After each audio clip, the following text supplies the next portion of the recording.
Hi, welcome to Reawakening Beauty. I'm your host, Shawna Patruno. I'm so excited to have you here.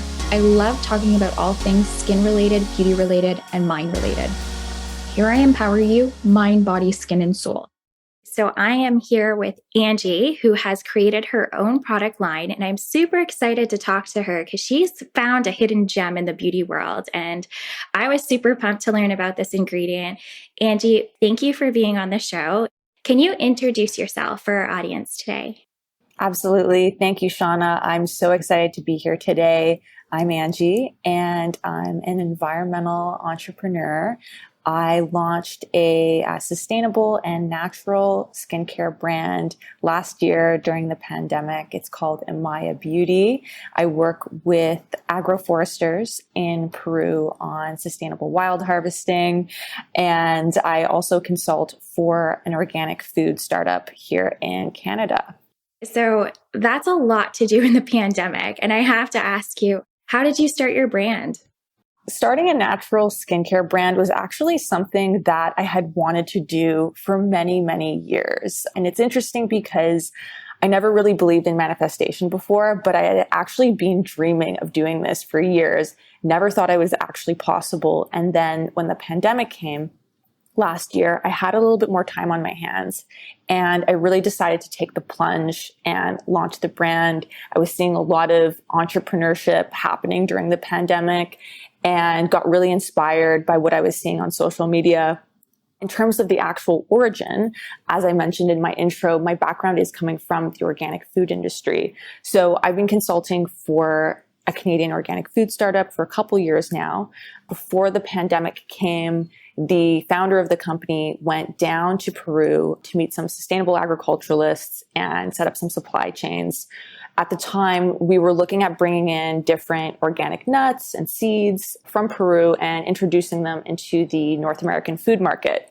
In the end, we didn't end up doing that, but I did get to connect with an incredible group of agroforesters who are doing sustainable wild harvesting, and particularly sustainable wild harvesting of this incredible fruit called guaji. And guaji is something I had never heard of before. So I was naturally very curious. I had discovered that Amazonian peoples have been using the oil of the guaji fruit on their hair and in their skin for thousands of years. So as a natural beauty lover, I really wanted to dive deep into this and, explore a little bit more about what made this guaji oil so special.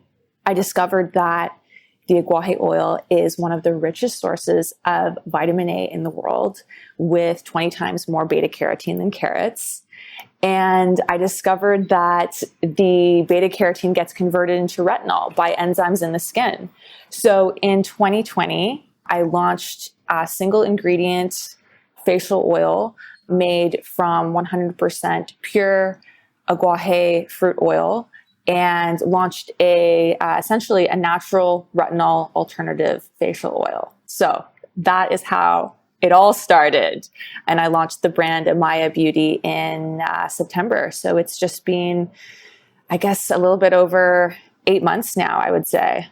So you basically stumbled upon it serendipitously and created this epic brand that is actually sustainable. So can you tell me about why sustainability is so important to you? Because I heard you say that a few times. Yeah, absolutely. So natural skincare is something that I really love. And my love for it really came a couple years ago when the clean beauty movement was really starting.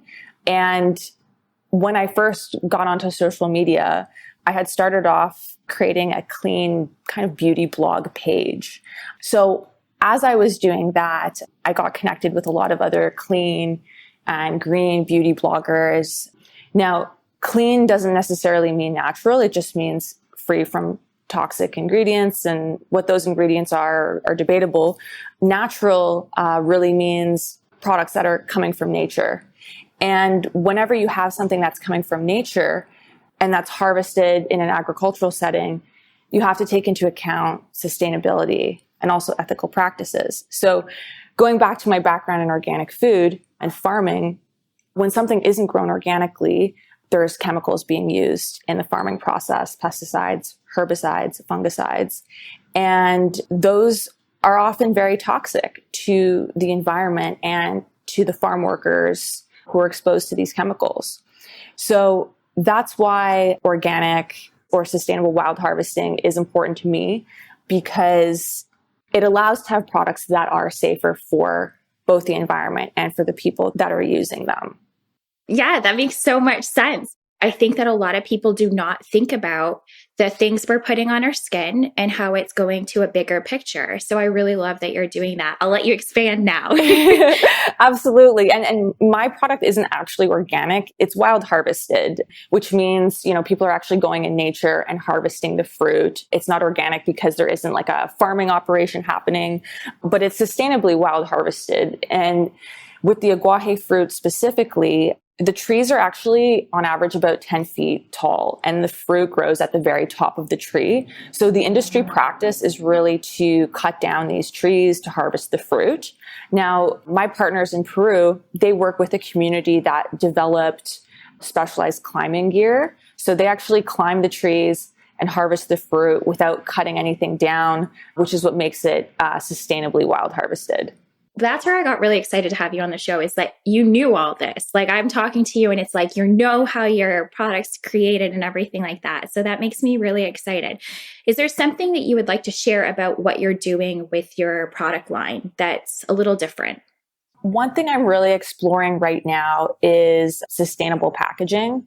And that's always been and continues to be a big challenge for indie beauty brands. And there's challenges for a lot of reasons. First, sustainable packaging isn't that common. It's still relatively new in terms of innovation. And if you are starting out and you want to work with a company that's, say, doing like mushroom packaging or stuff with like bioplastics made from corn or sugar or hemp, often their minimum order quantities are 10,000 units. And when you're starting out, you're not going to have 10,000 units of product.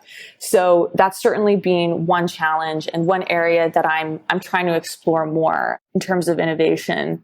And I'm hopeful that that will really change in future as consumer preferences change, and start looking for more sustainable packaging from brands. So I didn't even know that. Like, I knew that there's things that kind of biodegrade and break down into the environment, but I didn't know you can make it out of corn and all of the mushrooms. Like, this is so new to me. So I'm super excited to see as this develops. Yeah, it really is exciting. And it's not black and white because, we have these so-called compostable packaging solutions. And on the flip side, in many cities, including Toronto, they're not accepted into our composting system, right? So we've got these so-called compostable packaging solutions, but our municipalities aren't really set up to deal with them yet. So things are slowly evolving and they're certainly moving in the right direction, but it's pretty new, which is really exciting. And I'm hoping to see more of this in future for sure. Absolutely. So we've kind of started to dig a little deeper about your why and why you're doing all of this. So you mentioned that you've been a beauty lover for a really long time and you're starting this natural beauty brand. Why was natural skincare so important to you? Do you have a personal story that kind of put you on this path?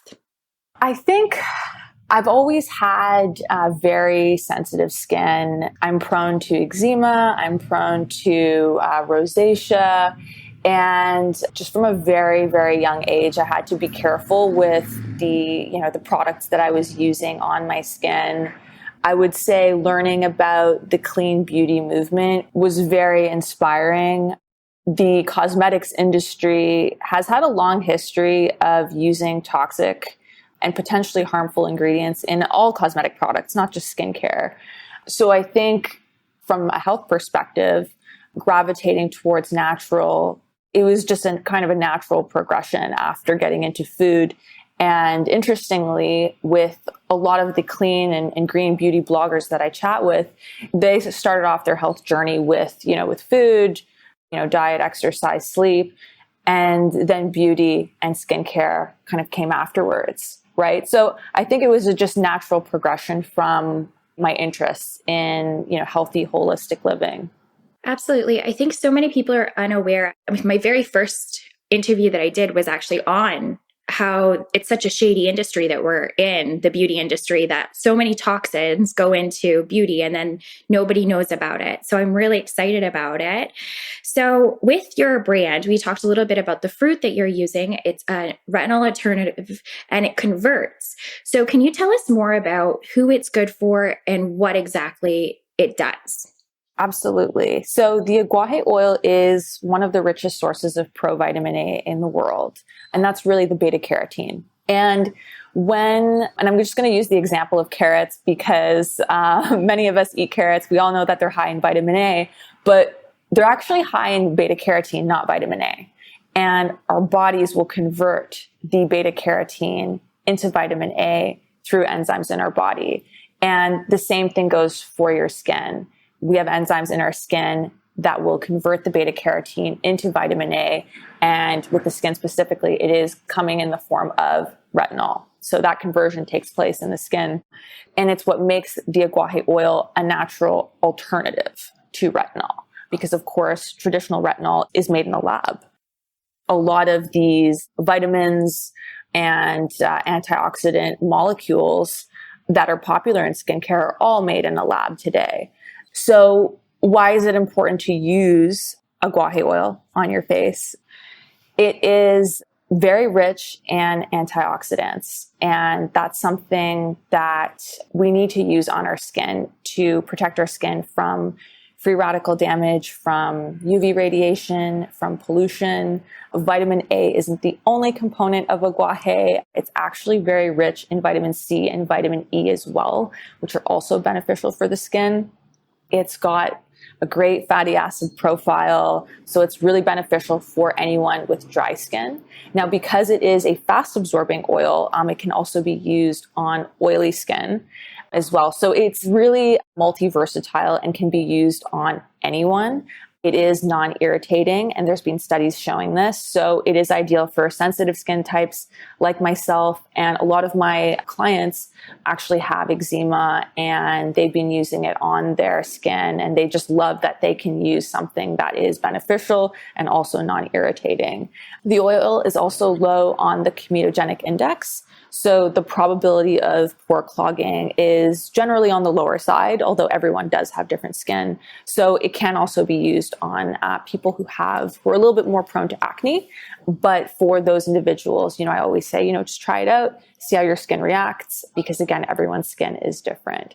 So it is beneficial for anyone who just wants to add some antioxidants to their skincare routine. I mean, we've all heard of antioxidants being good in the foods that we eat, but it is also equally as important in what we put on our skin.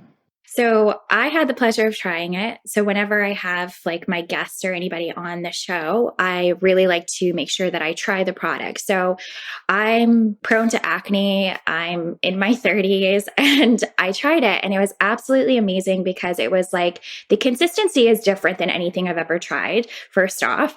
And it smells so natural. Like that's what I loved about it. So it's a very dark and I put it on and within, I would say about 2 days, there was what I noticed with retinol products, because obviously, you guys, if you've been here long enough, I'm a beauty junkie.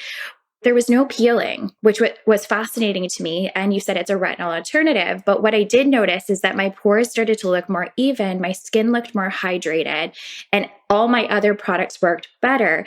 So what I found really cool is that you can use it with any beauty product that you already have. So is there any counterindications that someone should not use it? Because there was a few products that I have. Have you heard of bakuchi oil? I have, yes. Are you able to use it with bakuchi oil? Because it does have another form of retinol. Are those two retinol alternatives? Are those okay? I would say, again, everyone's skin is different. So you can try it out and see how your skin reacts. I'm a big believer in skin minimalism. So using less and fewer products on your skin, but using quality products on your skin. The skin can actually only handle so much, and it's important not to overload it. As far as I know, there's no counter indications. Now with the bakuchi oil, because it's an extract from the babchi seeds, whatever serum or product that it's in will be blended with other ingredients.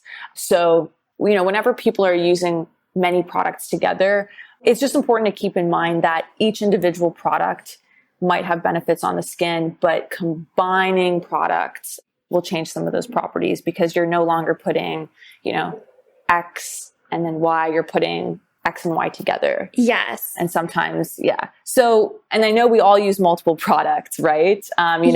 Different toners, cleansers, sometimes serums, and then oils. So I would just say it is something that can be used with other products very easily because it is just a single ingredient, but everyone's skin is different. So I always say, try it out and see how your skin reacts. So would you recommend that perhaps, and this is what I say to most people, you start off by just using the product on its own and then encompass it with maybe adding it into your cream? Or would you say just add a drop into your cream? How would be the best way to introduce it? I am a big proponent of using it on its own first, and at least for a day or two, just to see how your skin reacts to it. One thing that a lot of my customers have noticed from doing that is they will see sort of immediate softness of the skin that will take place usually on the following day. Yeah. So obviously we also have to encourage people to use SPF, but there's something really cool about your products. So tell them a little bit about how it's a natural SPF, because I didn't know that. Yeah. So actually a lot of plant oils have a natural SPF factor of about, some have a natural SPF of like anywhere between 5 to 10, I would say, depending on the plant oil. And I mean, that's also because, plants are exposed to UV rays and other stressors in the environment. So that's why they develop like high antioxidant profiles, right, to protect themselves. And so we see like even with apricot seed oil, I think that has about a natural SPF of about 8 as well. So the same applies with the aguaje fruit oil. It has a natural SPF factor like many other plant oils. But of course, no matter what product you're using, I always recommend using sunscreen. Absolutely. So I'm glad that we touched on that. So if you're using any form of retin-A or anything natural, sunscreen's your best friend, guys. It absolutely is. It really is, because the sun is, the number one ager. There's a lot of things, but I really believe that sun, it's beautiful, but we got to protect ourselves. So I wanted to ask you a question about the initiatives that you're doing. So as I mentioned earlier, my partners in Peru are doing the sustainable wild harvesting of the aguaje fruit. They are also involved in reforesting areas that have been clear cut, because we know deforestation of the Amazon is happening. It is very real. The interesting thing is that they're reforesting areas that have been clear cut in using traditional methods. A lot of, I guess, people in North America think, in areas that have been deforested, you just go and plant a bunch of trees. But in fact, that doesn't always work well in all natural environments. And the best way to do it, and the way that the local communities have been doing it for years, is starting off by planting like smaller bushes, right? Smaller plants, and then each year gradually adding on larger and larger plants. And that's actually the most effective way of reforesting areas in that particular region. So my partners are involved with that. They have a not-for-profit called Acate Amazon. And they also do other work with different indigenous communities in the area. One initiative that they're doing is with the Matse people, and they're essentially documenting the medicinal properties of a lot of the plants in the Amazon rainforest that have been used traditionally and historically. So I'm hoping to raise money for that organization through my brand, and I'll be launching a fundraising campaign very soon. I've also made a commitment to donate 10% of profits back to Acate for all the amazing work that they're doing. I love that. So send me the information on what you're doing so I can include that into the show notes. There's lots of information on Angie and some of the things that she's doing. So as you're listening, go through there. So the next thing I wanted to ask you, Angie, is a little bit about, where do you see your business going? Like, where would you like to take this to the next level? Like, obviously you're doing these amazing things with the rainforest. You're helping people get off toxic skincare.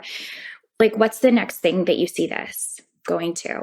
Yeah, I really hope to expand my mission in the coming year and, get that sustainable packaging that is at the top of my priority list. So that's big on my radar, and doing more of that advocacy work, more of that fundraising for not just Akate, but other amazing organizations down there that could really use some fundraising for all their initiatives and efforts in helping, helping the rainforest and the people living there. Yes, I think it's amazing how you're actually having like a ripple impact. Is there something that I didn't ask you that you think our listeners should know that might be inspiring to them, or something that you feel on your heart to share today? Oh, wow. I would just say that, to anyone who's listening who might be interested in, starting a venture of any kind of their own, it is a truly incredible journey. And I would really encourage people to explore that, whether it's with a business or anything that can bring you joy in life. So I would really encourage people to explore that aspect of themselves. Thank you for sharing that. And I wanted to ask you, what was one hurdle? Because you started this in a very unprecedented time in our world. What are a few hurdles that you've overcome, and how do you keep yourself positive? Because you have this beautiful essence to yourself. How do you keep yourself going when challenges come? I'm really glad you asked me that, Shawna, because like any creator, entrepreneur, I would say, at least for me, and I know with many others that I've spoken to, it's the same thing. The biggest hurdle is usually a mental and a psychological one. The individual steps and decisions in starting a business are not necessarily challenging. People have created brands before, right? So it's just a matter of kind of going through the step-by-step approach. The real challenge comes with yourself and with facing yourself, facing your fears, your self-doubts, your insecurities. And those can surface when you're a solo entrepreneur doing everything on your own and doing everything for the first time, right? So absolutely, that's something that I've had to face. And I've had many moments when I wanted to give up and quit, which is totally normal, but I had to keep positive. And one thing that really helped me was connecting with other creators, other entrepreneurs on social media, like yourself, Shawna, and just having open dialogues about, the work that we're doing. I find connecting with people to be the most inspiring thing. And it's what inspired me to keep going through the tough times. I'm actually getting emotional because that hit home for me. I'm like, it's so true. Like, it is a mental game, and it's a hard one to sometimes, you see these challenges and to keep your head above water. But it's nice to know, there's people like yourself, you inspire me on my off days to keep going. And I look at you, Dora, all these amazing women. There's some awesome men too, cultivating these companies and businesses. And I'm just like, wow, I can do this. But I think keeping yourself in good community is super important. Is there something that you have done, like mindfulness, meditation, or anything, someone that you listen to that you think our audience should know about? I do a lot of meditation. It's the first thing I do in the morning and the last thing I do at the end of the day. And it's not something I did before starting my business. It kind of just happened naturally. I had to focus a lot on just identifying and being aware of a lot of the emotions that were going through my mind and body and analyzing them. Why am I afraid of this? Why do I feel insecure about putting myself out there? And giving myself those pep talks. So that's been something that's been incredibly useful for me. For those who are new to meditation, it can be a little bit scary and uncomfortable at the beginning to explore your own feelings and emotions, but I think it is really, really important because, like I had mentioned, the mental blocks and the psychological ones are often the biggest challenges for not just for entrepreneurs, but for creators as well. Absolutely. Thank you so much for being authentic, vulnerable, and doing what you're doing. And I appreciate you so much. Thanks for being on the show. So where can they find you? Because we just talked about you, and obviously I'll have all the information in the show notes, so they were checking that out. Is there any other things that you're doing that they can check you out on? I would say Instagram is where I hang out most of the time. So the best place to reach me is on Instagram at Imaya Beauty. Thank you so much for being here. And thank you everyone for listening. Have a beautiful day. Thank you so much, Shawna. I really appreciate you inviting me, and it was great. It was such a pleasure chatting with you today. Thank you so much for listening to the latest episode of Reawakening Beauty. Subscribe to the podcast, hear more inspirational stories and tips related to all things mind, beauty, skin, and soul. I also encourage you to check out the show notes for additional information about my guest, the topics discussed during the episode, and of course, more information about me, your host, Shawna Patruno. If you want to be a guest on the show or just want to reach out and say hi, you can reach me on Instagram, LinkedIn, or email. All these details can be found in my show notes. Thank you so much for listening and have an amazing day.